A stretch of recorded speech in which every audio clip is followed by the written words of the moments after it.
ธิษฐานถวายเป็นพระพรชัยมงคลแด่สมเด็จพระเจ้าลูกเธอเจ้าฟ้าพัชรกิติยาภาต่อไปเอาทุกคนพร้อมนะไหว้พระเนื้ออะระหังสัมมาสัมพุทโธภควาพุทธังภควันตังอภิวาเทมิ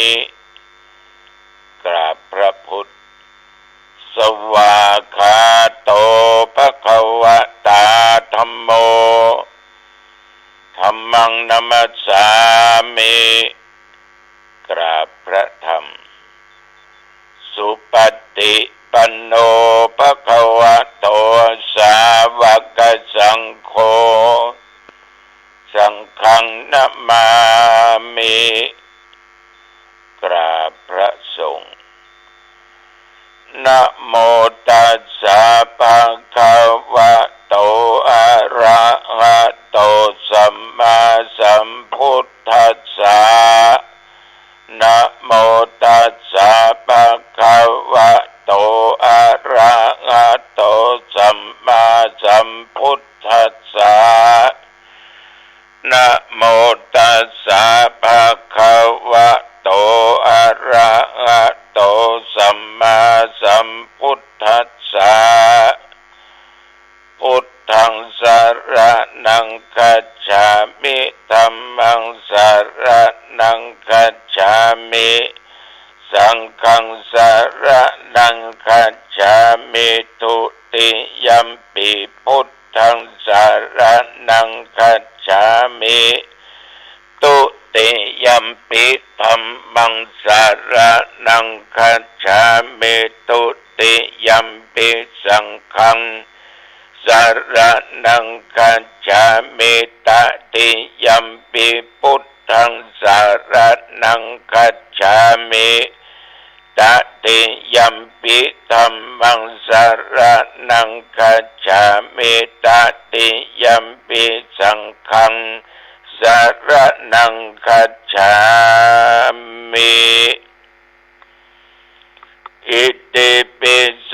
ภะคะวะอะระหังสัมมาสัมพุทโธวิชชาจารณะสัมปันโนสุขโตโลกวิทู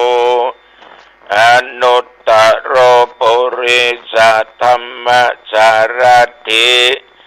สัทธาเทวมนุษย์สนังพุทโธภควาติยันตุนิมิตตังอะวะมังคลัญจาโยจามานาโปสกุนัสสะสัทโธปะปะกะโหตุสุปินังอากันตังพุทธานุภาเวนะวินาศมินตุ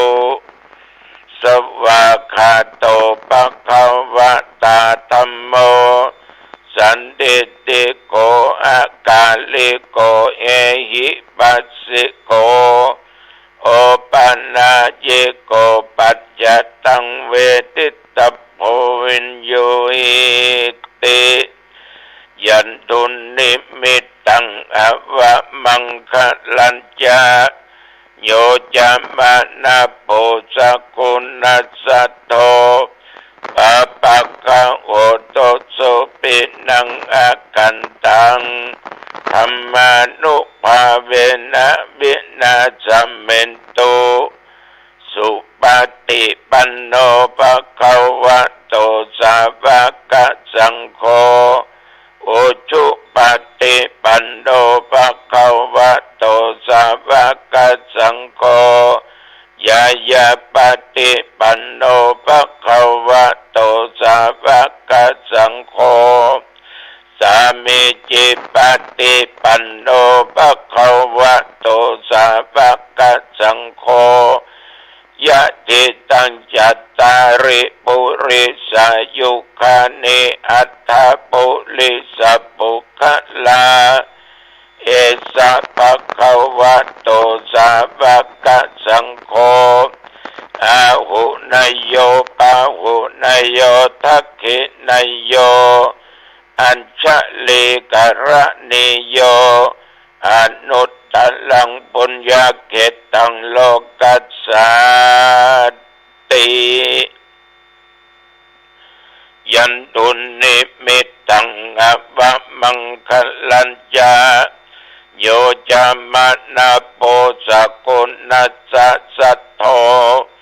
ปะปะกะโหตุโสปินังกะกันตัง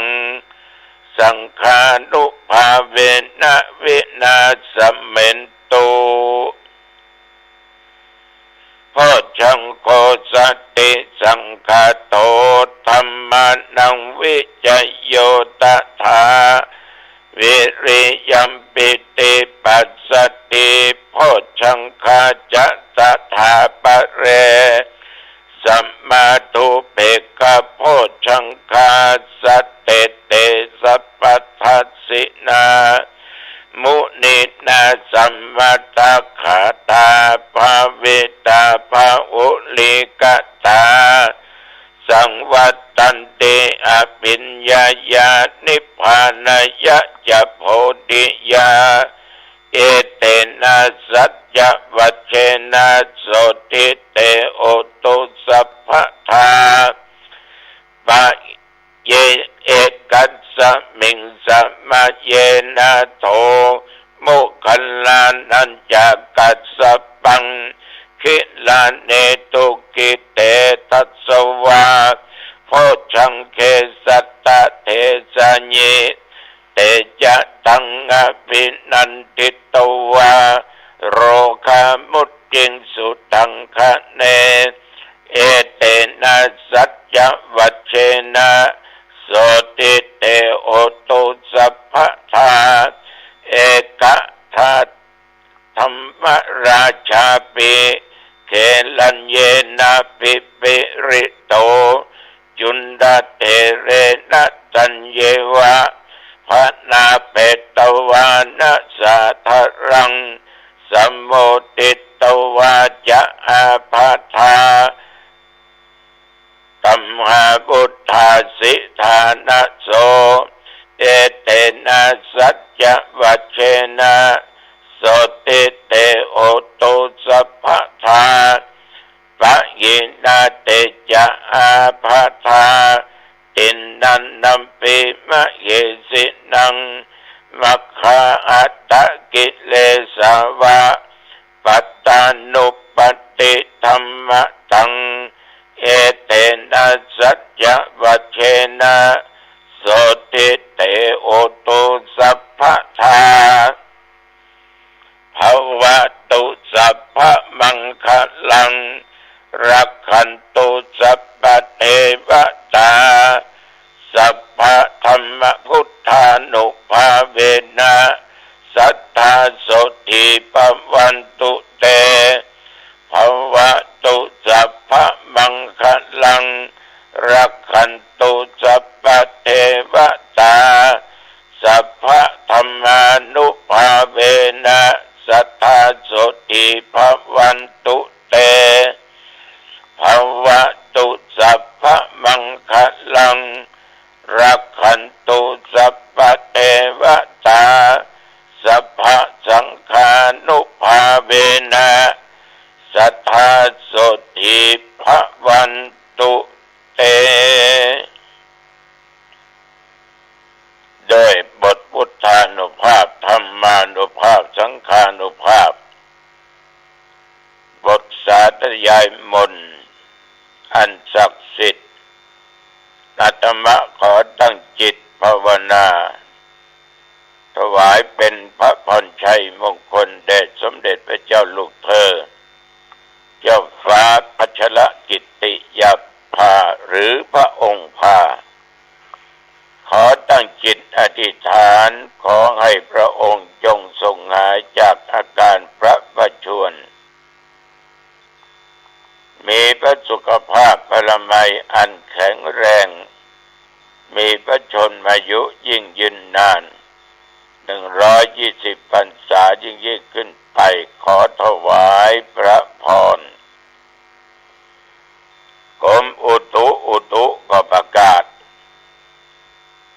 ที่บางแห่งบางหนบางภาคก็ยังมีฝนตกอยู่น้อยบ้างมากบ้างแต่ว่าตั้งแต่ตะวันมาถึงปัจจุบันนี้ที่บริเวณวัดหนองทองใกล้เคียงไม่มีรายงานฝนตกลมก็ไม่แรงอยู่ตามปกติอุณหภูมิตะวันนี้ญาติโยม34มีมี33องศาประเดี๋ยวนี้ก็19องศาญาติโยมท่านผู้ฟังทั้งหลายตั้งแต่กินก็ง่ายแล้วแต่ว่าตัวเจ้าก็อยู่วัดครั้งแรกทางกำนันผู้ใหญ่บ้านนิมนต์ไปเจริญพุทธมนต์ที่อาคารแต่เนื่องจากว่าน้ำมันท่วมปีนี้อาคารก็เลยชำรุดเพิ่นก็กำลังซ่อมแซมกันอยู่ก็เป็นว่างดแต่ว่าก็เลยฝ่าวอยู่วัดฉันเข้ามือเพนเรียบร้อยก็ตรงออกจากวัดมุ่งหน้าสู่อำเภอเมืองจังหวัดเชียงใหม่ปัจจุบันนี้มีการตรวจนักธรรมชั้นตรีหลังจากที่สอบคราวที่แล้วคราวนี้กรรมการตรวจกรรมการมี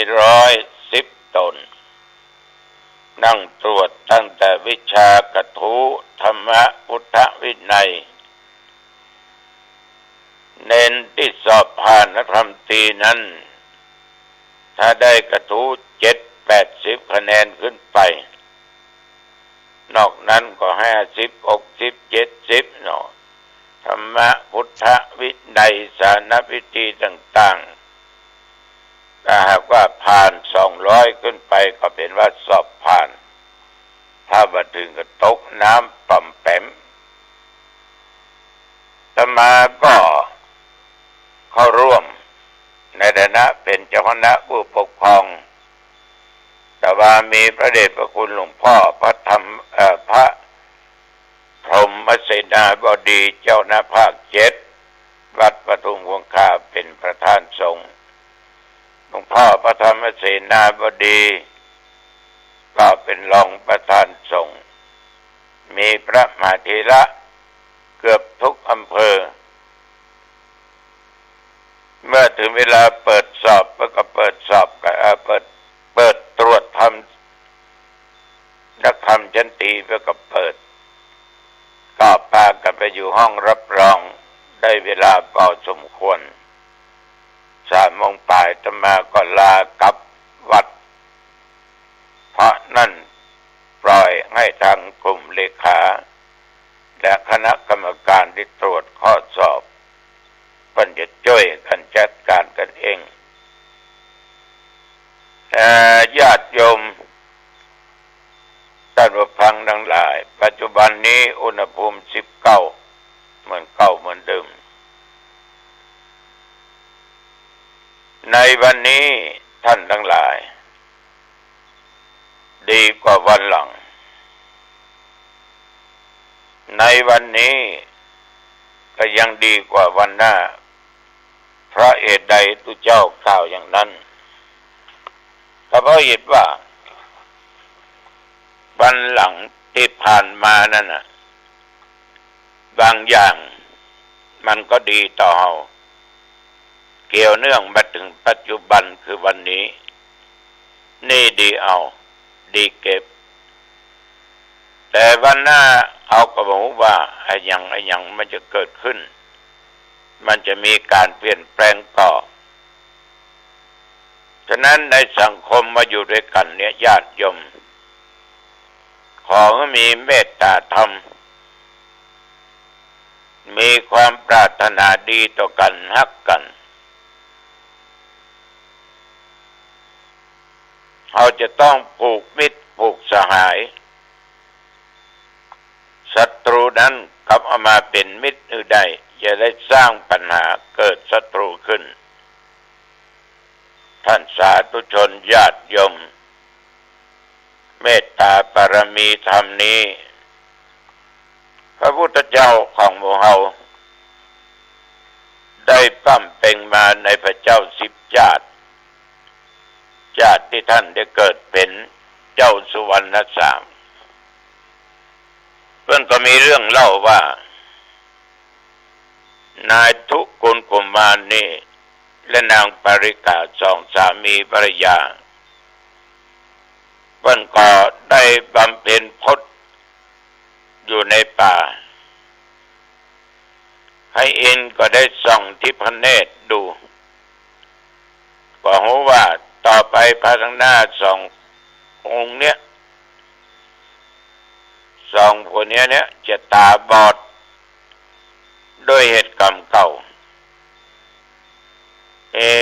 จะต้องหาใครสักคนเนี่ยมาคอยช่วยเหลือจึงได้ช่วยให้สองคนมีลูกมีเต้าด้วยกันชื่อว่าเจ้าสุวรรณสามมีผิวพรรณพุทธผ่องงดงาม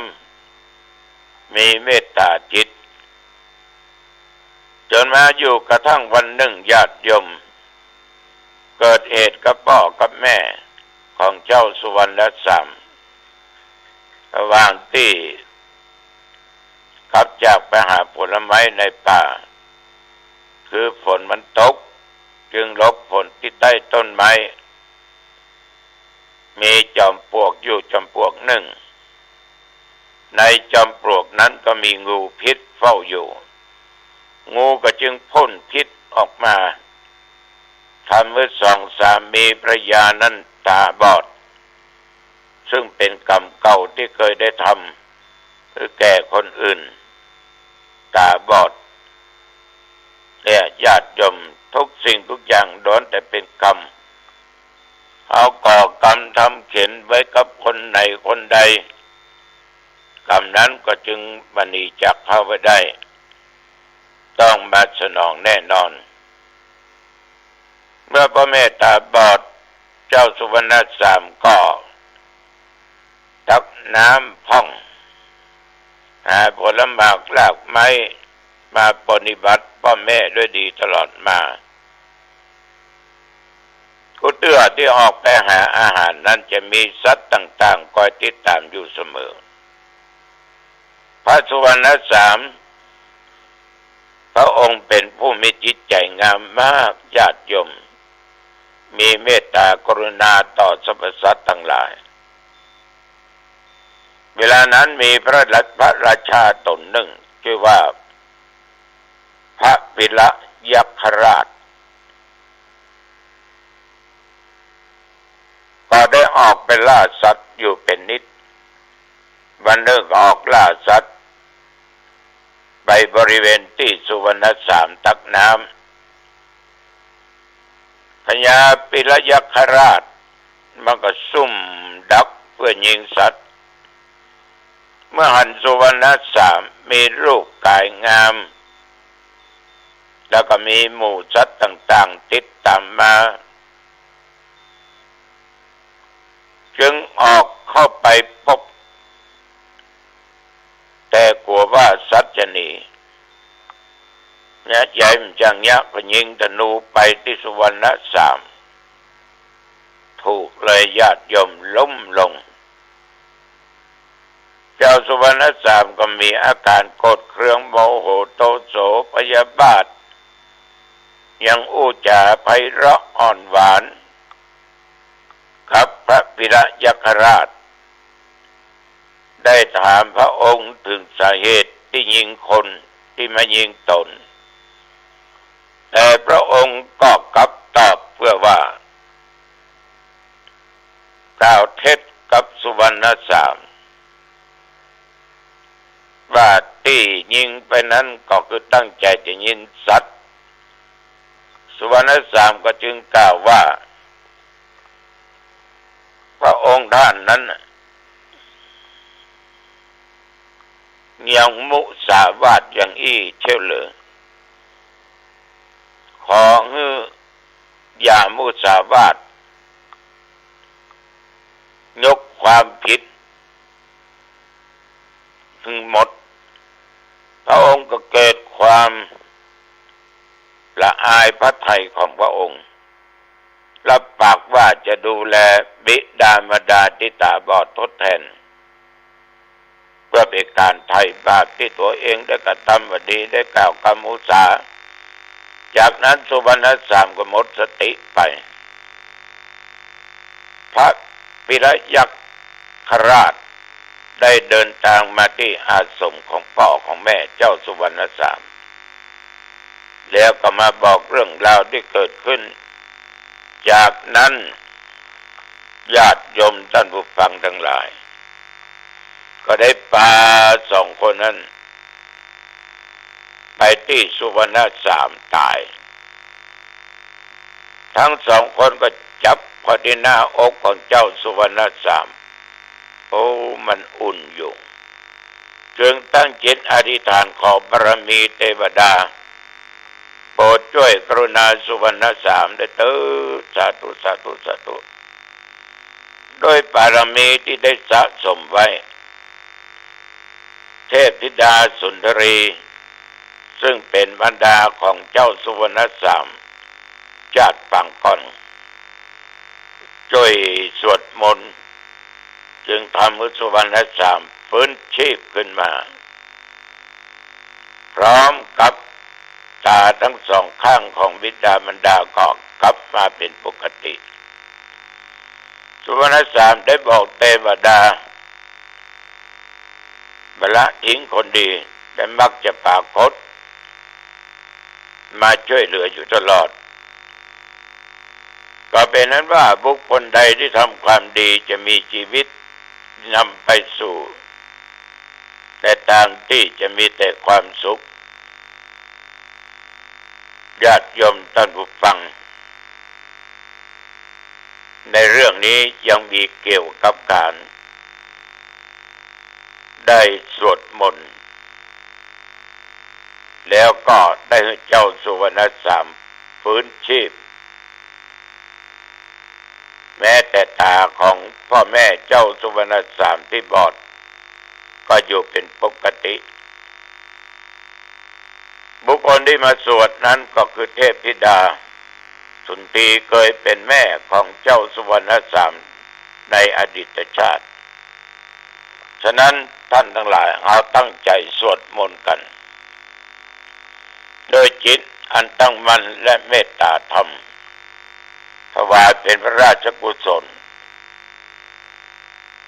เพื่อแด่สมเด็จพระเจ้าลูกเธอเจ้าฟ้าพัชรกิติยาภาสาธุสาธุต้องเกิดผลอย่างแน่นอนอันนี้ญาติโยมมีคติได้สอนใจไว้จัดดีต่อทุกท่านทุกคนฟังแล้วลองนำเอาไปคิดเน้อเอาสิ่งดีปฏิบัติเอาละวันนี้เวลาพอดีอายุวันโนสุขังพลังพบกันใหม่โอกาสหน้าเจริญพรกฐินทานคือสังฆทานบุญทานยิ่งใหญ่1 เดือนท่านกำหนดไว้นับตั้งแต่วันออกพรรษาข่าวสารเพื่อการประชาสัมพันธ์ขอเชิญชวนผู้ใจบุญใจกุศลร่วมงานทำบุญทอดกฐินสามัคคีบารมีธรรมประจำปีพุทธศักราช 2567 ทอดถวายกับพระภิกษุที่จำพรรษาท่วนไตรมาสณวัดชัยสถานป่าเศร้าน้อยตำบลสันบุรีอำเภอดอยสะเก็ดจังหวัดเชียงใหม่ตรงกับวันเสาร์ที่ 9 พฤศจิกายน พุทธศักราช 2567 เวลา 13:39 นาทีบริวารกฐินในคราวครั้งนี้จะได้นำปัจจัยบูรณะหลังคาวิหารที่คงค้างของวัดชัยสถานป่าเศร้าน้อยให้สำเร็จเสร็จสิ้นต่อไปผู้ใจบุญร่วมงานบุญและสอบถามรายละเอียดต่างๆได้ที่พระครูประภัชชัยคุณเจ้าวาดวัดชัยสถานป่าเศร้าน้อยมือถือ0876572276 0876572276หรือที่0531143888 32-053-114-332ได้ทุกวันก็ขออนุโมทนาในส่วนบุญส่วนกุศลที่ทุกท่านได้ร่วมทำบุญทอดกฐินสามัคคีบารมีธรรมในคราวครั้งนี้ตรงกับวันเสาร์ที่9พฤศจิกายนพุทธศักราช2567เวลา 13:39 นาทีที่วัดชัยสถานป่าเศร้าน้อยตำบลสันปุเลยอำเภอดอยสะเก็ดจังหวัดเชียงใหม่ได้บุญได้กุศลได้ความสุขโดยทั่วหน้ากันเป็นการละทานล้ำค่าสืบทอดนานมาแต่ครั้งพุทธกาลขอเชิญชาวพุทธร่วมใจกันทำบุญทอดกฐินบำรุงพระสงฆ์ผู้ทรงศีลทำรงพุทธศาสตร์ยืนนาน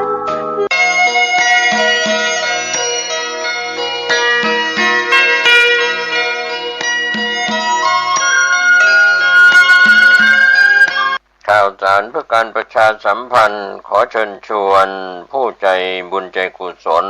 ร่วมเป็นเจ้าภาพจัดทำคู่มือสืบสารพิธีกรรมของเยาวชนล้านนาเล่มละ50 บาทหรือร่วมทำบุญตามเจตนาศรัทธาจำนวน 5,000 ถึง 10,000 เล่มท่านที่สนใจจะเป็นเจ้าภาพจะทำคู่มือสืบสารพิธีกรรมของเยาวชนล้านนาโอนผ่านบัญชีธนาคารกรุงไทยเลขที่บัญชี511171438ชื่อบัญชีพระครูภาวนาโสภิตติดต่อสอบถามและร่วมทำบุญได้ที่พระครูภาวนาโสภิตผส.ด็อกเตอร์เจ้าวาดวัดบ้านเหล่าพระเจ้าตาเขียว102หมู่2ตำบลบ้านเรือนอำเภอป่าซางจังหวัดลำพูน51120หมายเลขมือถือ0969525159ได้ทุกวันทุกกายทุกใจวันนี้และวันหน้าโดยทั่วหน้า